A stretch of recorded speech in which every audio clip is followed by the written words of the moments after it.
ഓമനപ്പുഴയിൽ Angel ജാസ്മിനെ കൊന്നത് അച്ഛനും അമ്മയും ചേർന്ന്. പിതാവുമായുള്ള വഴക്കിനിടയിൽ ഏഞ്ചലിന്റെ കൈ പിടിച്ചുവയ്ക്കാൻ സഹായിച്ചത് അമ്മ ജെസ്സിമോൾ എന്ന് പോലീസ്. കൊലപ്പെടുത്താൻ ഉപയോഗിച്ച തോർത്ത് കണ്ടെത്തി. വീടിനോട് ചേർന്നുള്ള ഷെഡിന് മുകളിൽ വലിച്ചെറിഞ്ഞ നിലയിലായിരുന്നു തോർത്ത്. ദേവൻ MP ചേർന്നു വിവരങ്ങളുമായി. ആലപ്പുഴയിൽ നിന്ന് ദേവൻ, ഈ കൊലപാതകവുമായി ബന്ധപ്പെട്ട് ഞെട്ടിക്കുന്ന വിവരങ്ങളാണ് ഏതായാലും പുറത്തു വരുന്നത്. ഇതൊരു ദുരഭിമാന കൊല എന്ന് വിശേഷിപ്പിക്കാൻ പറ്റുന്ന തരത്തിലുള്ള കൊലപാതകമാണ് എന്നാണ് അതിൻ്റെ വിശദാംശങ്ങൾ കേൾക്കുമ്പോൾ മനസ്സിലാകുന്നത്. അമ്മയും ഈ കൊലപാതകത്തിനായി കൂട്ടുനിന്നു എന്നാണോ പോലീസ് കണ്ടെത്തിയിരിക്കുന്നത്? ഇപ്പോൾ നമുക്ക് ലഭിക്കുന്ന വിശദാംശങ്ങൾ എന്തൊക്കെ?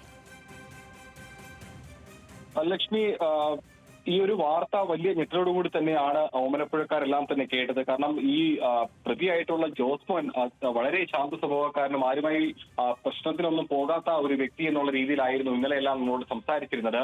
പക്ഷേ ഈ കേസിന്റെ അന്വേഷണം പുരോഗമിക്കവേ പോലീസിൽ നിന്നും നമുക്ക് ലഭ്യമാകുന്ന വിവരങ്ങളുടെ അടിസ്ഥാനത്തിൽ ഈ ഒരു കൊലപാതകത്തിലേക്ക് നയിച്ചതിന്റെ കാരണമായി ജോസ്മോൻ പോലീസിന് നൽകിയ മൊഴി ഇപ്രകാരമായിരുന്നു. ഈ ഏഞ്ചൽ പല ദിവസങ്ങളിലും രാത്രിയിൽ പുറത്തു പോകാറുണ്ടായിരുന്നു. കഴിഞ്ഞ 2 മാസമായി ഭർത്താവുമായി പിണങ്ങിയാണ് ഏഞ്ചൽ ഇപ്പോൾ വീട്ടിൽ വന്ന് നിൽക്കുന്നത്.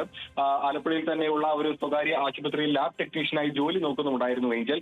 ഈ പല ദിവസങ്ങളിലും ഈ രാത്രി പുറത്തു പോകുന്നതിനെ പിതാവ് ജോസ്മോൻ ചോദ്യം ചെയ്തിട്ടുണ്ടായിരുന്നു. കഴിഞ്ഞ ദിവസവും ഇത്തരത്തിൽ രാത്രി പുറത്തു പോയി തിരിച്ചു വന്ന ശേഷമാണ് ഇതിന്റെ പേരിൽ ഒരു വഴക്ക് വീട്ടിൽ ഉണ്ടാകുന്നത്. ആദ്യഘട്ടത്തിൽ ഏഞ്ചലിന്റെ അമ്മയായിട്ടുള്ള ജെസ്സിമോളാണ് ഈ ഒരു കാര്യം ഏഞ്ചലിനോട് ചോദിക്കുന്നതും അവർ തമ്മിൽ ഒരു വാക്കുതർക്കം ഉണ്ടാകുന്നതും. അതിലേക്കാണ് ഈ ഒരു തർക്കത്തിനിടയിലേക്കാണ് പിതാവായിട്ടുള്ള ജോസ്മോൻ എത്തുന്നത്.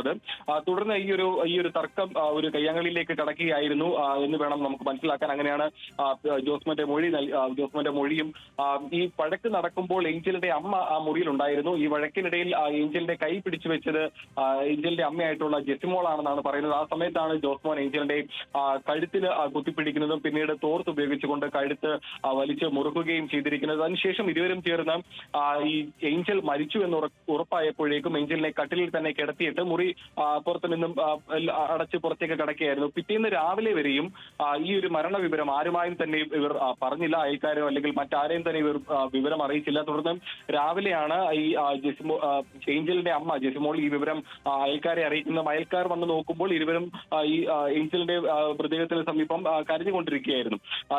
ഈ ഒരു മരണം ഒരു സ്വാഭാവിക മരണമായി മാറ്റിക്കൊണ്ട് തന്നെ പോസ്റ്റ്മോർട്ടത്തിനൊന്നും വിട്ടുകൊടുക്കാതെ സംസ്കരിക്കാൻ ഏഞ്ചലിന്റെ മൃതദേഹം സംസ്കരിക്കാനുള്ള ഒരു തീരുമാനമായിരുന്നു ആദ്യഘട്ടത്തിൽ ബന്ധുക്കൾ എടുത്തിരുന്നത്. എന്നാൽ അവിടെ എത്തിയ പഞ്ചായത്ത് മെമ്പർ അടക്കമുള്ള ആളുകൾ ഈ ഒരു മരണം പോലീസിൽ അറിയിക്കണം എന്നുള്ള ഒരു കാര്യം മുന്നോട്ട് വെച്ചു. തുടർന്ന് പോലീസ് വന്ന് പരിശോധിച്ചപ്പോഴാണ് ഇത്തരത്തിൽ ഏഞ്ചലിന്റെ കഴുത്തിൽ ഒരു മുറിപ്പാടുള്ളത് കാര്യം അവർ ശ്രദ്ധയിൽപ്പെടുന്നത്. തുടർന്ന് ഈ മൃതദേഹം ആദ്യം അവിടെ അടുത്തുള്ള ചിട്ടിക്കാട് ആശുപത്രിയിലേക്ക് കൊണ്ടുപോകുന്നു. അവിടെ നിന്നും വണ്ടാനം മെഡിക്കൽ കോളേജ് ആശുപത്രിയിൽ എത്തിച്ച് ഈ പോസ്റ്റ്മോർട്ടം നടത്തിയപ്പോഴാണ് കൊലപാതകമാണ് മരണകാരണം എന്നുള്ള ഒരു സ്ഥിരീകരണത്തിലേക്ക് എത്തുന്നത്.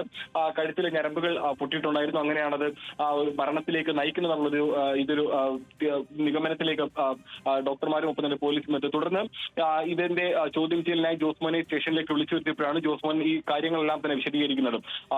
ഏതായാലും ഇപ്പോൾ ഈ ഒരു സംഭവവുമായി ബന്ധപ്പെട്ട് ഇപ്പോൾ ആദ്യഘട്ടത്തിൽ കേസെടുത്തത് ജോസ്മോനെതിരെ ആയിരുന്നുണ്ടെങ്കിലും ഇപ്പോൾ 2ാം പ്രതിയായി ഏഞ്ചലിന്റെ അമ്മ കൂടിയായിട്ടുള്ള ജെസ്സിമോൾ കൂടി പ്രതി ചേർക്കാൻ സാധ്യതയുണ്ട്. ഒപ്പം തന്നെ ഏഞ്ചലിന്റെ അമ്മാവനായിട്ടുള്ള അലൂഷ്യസ് എന്ന് പറയുന്ന ആളും ഈ ഒരു മരണവിവരം പുറത്തറിഞ്ഞിട്ടും അത് പുറത്ത് പറഞ്ഞില്ല എന്നുള്ളതിന്റെ ഒരു കുറ്റം ചുമത്തിക്കൊണ്ട് ഏഞ്ചലിന്റെ അമ്മാവനായിട്ടുള്ള അലൂഷ്യസിനെയും ഇപ്പോൾ പോലീസ് കസ്റ്റഡിയിൽ എടുത്തിട്ടുണ്ട്. എന്നാൽ ഇവരുടെ പേരിൽ ഇതുവരെയും FIR രജിസ്റ്റർ ചെയ്തിട്ടുള്ള ഇവരുടെ വിശദമായ ചോദ്യം ചെയ്യൽ പുരോഗമിച്ചുകൊണ്ടിരിക്കുകയായിരുന്നു. ഒപ്പം തന്നെ അന്ന് മരണം നടക്കുമ്പോൾ ഏഞ്ചലിന്റെ വീട്ടിലുണ്ടായിരുന്ന ഏഞ്ചലിന്റെ മുത്തച്ഛനെയും മുത്തശ്ശിയും അടക്കമുള്ള കുടുംബാംഗങ്ങളെ മുഴുവൻ പോലീസ് അവരുടെ എല്ലാം തന്നെ വിശദമായ മൊഴി രേഖപ്പെടുത്തുന്നുണ്ട്. അതിന്റെ ഈ മൊഴിയെല്ലാം പൂർണ്ണമായും രേഖപ്പെടുത്തിയ ശേഷമായിരിക്കും ഇനി മറ്റ് പ്രതികളെ കൂടി ഉൾപ്പെടുത്തിക്കൊണ്ട് പുതിയ FIR തയ്യാറാക്കുക. ഏതായാലും ഇപ്പോൾ അന്തരിച്ച ഏഞ്ചലിന്റെ മൃതദേഹം ഇപ്പോൾ വീട്ടിൽ എത്തിച്ചിട്ടുണ്ടായിരുന്നു.